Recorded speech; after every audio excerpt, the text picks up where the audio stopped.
Praise the lord. ప్రభువైన యేసుక్రీస్తు నామములో అందరికీ శుభము, జయము కలుగును గాక. ఆమేన్. దేవుడు మనకు ఈ రోజు ఇచ్చిన వాగ్దానం జ్ఞాపకం చేసుకుందాం. కీర్తనల గ్రంథము 91వ అధ్యాయం 16వ వచనం చూద్దాం. దీర్ఘాయువు చేత అతనిని తృప్తిపరిచెదను. నా రక్షణ అతనికి చూపించెదను. దేవుడు ఈ యొక్క వాగ్దానం యొక్క గొప్పతనం, దేవుడు దీర్ఘాయువు చేత నేను అతన్ని తృప్తిపరిచెదను. దీర్ఘాయువు అంటే దేవుని యొక్క దీర్ఘశాంతము, దీర్ఘాయువు. ఏంటి ఆ దీర్ఘశాంతము, దీర్ఘాయువు అంటే, మనము చేసిన తప్పిదములకు, మనము చేసిన పాపముల వల్లైతే దేవుడు ఎప్పుడో మనల్ని మరణానికి పాత్రులు. కానీ దేవుడు తన దీర్ఘశాంతము ద్వారా మనకు దీర్ఘాయువునిచ్చి రక్షిస్తున్నారు. దేవుడు చెప్పాడు ఏమని? ఏ మానవుడు నీతిమంతుడు కాదు. నీతిమంతుడు ఒక్కడును లేడు. అందరూ త్రోవ తప్పి పాపము చేసిన వారే. పాపం వలన వచ్చే జీతము మరణం. అయితే దేవుడు తన దీర్ఘశాంతము ద్వారా మనకు దీర్ఘాయువునిచ్చి తృప్తిపరిచి, నా రక్షణ అతనికి చూపించదను అని దేవుడు మనకు వాగ్దానం చేశారు. అవును. ఎలాగా, ఎన్ని విధాలుగా మనల్ని దేవుడు మనకు ఆయన యొక్క రక్షణను చూపిస్తున్నారు. మత్తయి అంటే, ఉదాహరణకి ఆ మత్తయి గారిని తీసుకుంటే, ఆయన పన్ను వసూలు చేసే ఒక ఉద్యోగస్తుడు. ఆయన పాప జీవితం నుండి ఆయన్ని పిలిచి యేసుక్రీస్తు ప్రభువారు మార్చాడు. అంటే పాప జీవితం నుండి మనల్ని రక్షిస్తారు.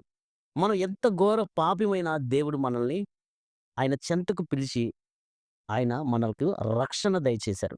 అలాగే కుంటివాడు స్వస్థత పొందడం సంఘటన చూస్తాం మనం. అపొస్తలుల కార్యములు 4వ అధ్యాయం 12వ వచనం చూస్తే కుంటివాడు స్వస్థత పొందాడు. అయితే అది తీవ్రమైన అనారోగ్యం. అనారోగ్యం నుండి దేవుడు స్వస్థతనిచ్చి, ఆ అనారోగ్యం నుంచి కాపాడాడు. అంటే రక్షించాడు. అనారోగ్యం నుంచి రక్షణ, పాప జీవితం నుండి రక్షణ, అనారోగ్యం నుంచి రక్షణ. ఫిలిప్పు గారు ఆత్మహత్య చేసుకుందాం అనుకున్నాడు. జైలు అధికారి ఆత్మహత్య చేసుకుందాం అనుకున్నాడు. కానీ దేవుడు దేవుని నమ్మాడు. నమ్మిన వెంటనే ఆయనకి రక్షణనిచ్చారు. మానసికమైన ఆందోళనకరమైన పరిస్థితుల నుంచి దేవుడు మనల్ని రక్షిస్తారు. సిలువ పైన దొంగ యేసు వైపు చూచి రక్షణ పొందాడు. ఇది మనకైతే కరెక్టే గాని, అది ఈ యొక్క గొప్ప శిక్ష ఆయనకు మాత్రం కరెక్ట్ కాదని ఇంకో సిలువ దొంగతో చెప్తా ఉంటాడు. సిలువ మీద ఉన్న దొంగతో చెప్తా ఉంటారు. అలాగే మనకు రావాల్సిన శిక్ష ఆయన మోసి, మనకు చెందాల్సిన మరణం ఆయన చెంది, ఆయన యొక్క నిత్య జీవాన్ని మనకిచ్చి మనల్ని రక్షిస్తున్నారు. అవును. రక్షణ దూరంగా లేదు. రక్షణ మనకు చాలా దగ్గరగా ఉంది. అందుకే యేసుక్రీస్తు ప్రభువారు ఏమన్నారంటే, భూదిగంత నివాసులారా నా వైపు చూచి రక్షణ పొందుడి. దేవుడు నేనే, మరి ఏ దేవుడును లేడు. అవును. మనకి అనేక సార్లు అనేకమైన పరిస్థితుల ద్వారా మనకి ద్వారగా మనకి ఎళ్ళే దారి కనపడకపోవచ్చు.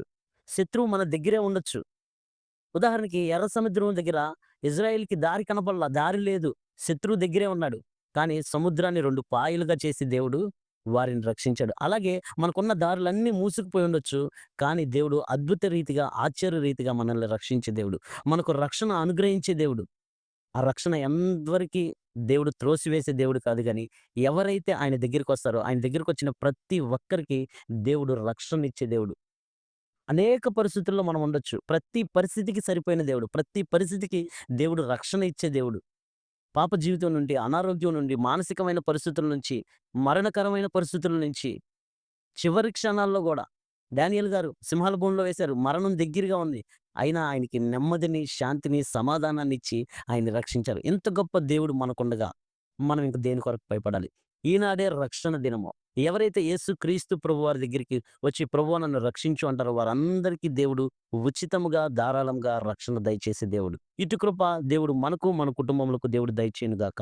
ఆమేన్. ప్రభువైన యేసుక్రీస్తు నామములో అందరికీ శుభము, జయము, రక్షణ కలుగును గాక. ఆమేన్.